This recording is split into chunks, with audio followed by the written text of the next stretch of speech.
Another quiet evening, but Claire would have never thought it could be her last. Claire sat on her couch, wrapped in a thin blanket, the city lights flickering outside her window. Rain pattered against the glass, soft and steady. She sipped her tea and absent-mindedly flipped through radio stations. "Claire," someone called. Her fingers froze over the dial. It was a man's voice, low, smooth, but eerily familiar. "I like the red sweater you're wearing tonight." Claire's breath caught in her throat. Her eyes darted down. She was wearing a red sweater. Her heart pounded. She sat completely still, gripping the blanket tighter around her. This had to be a prank. Someone tapping into the station? A weird coincidence. The voice returned. "You don't believe me? Then why do you look so scared?" Claire shot up from the couch, her hands trembling.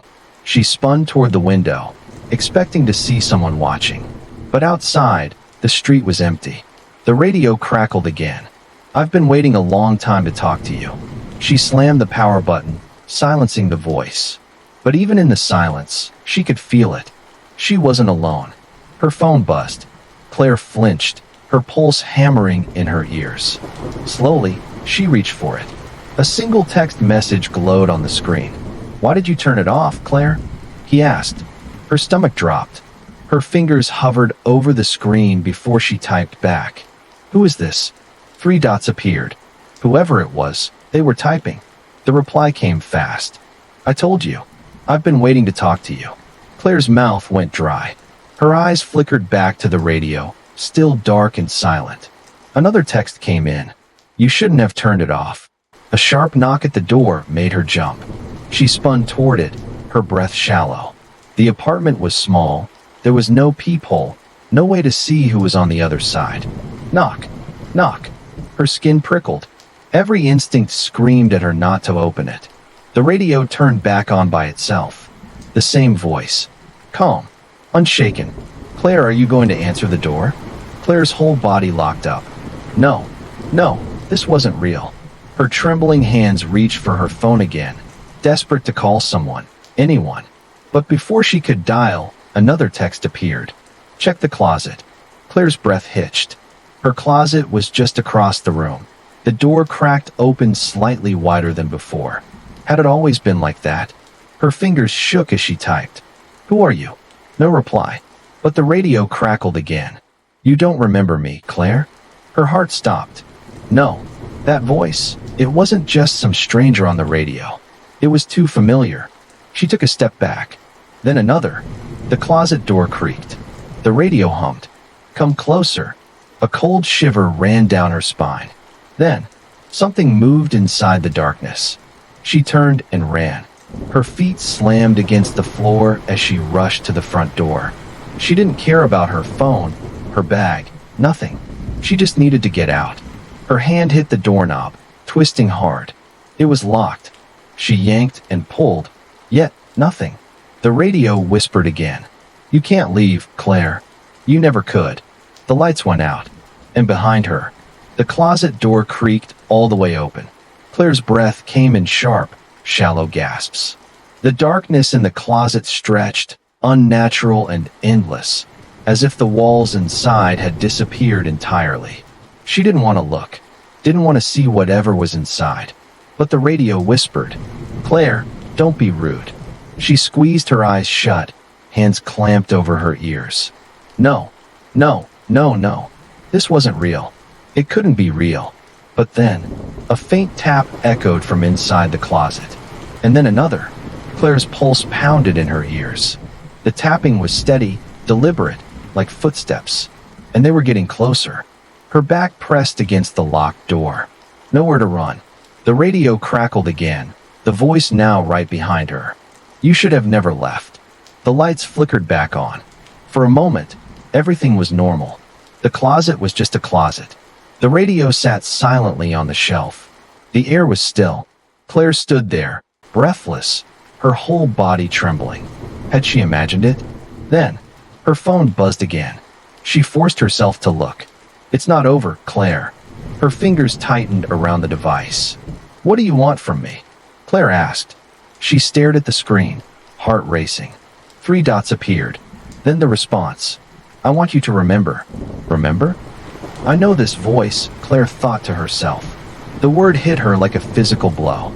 Something in her mind stirred, a memory she had buried deep.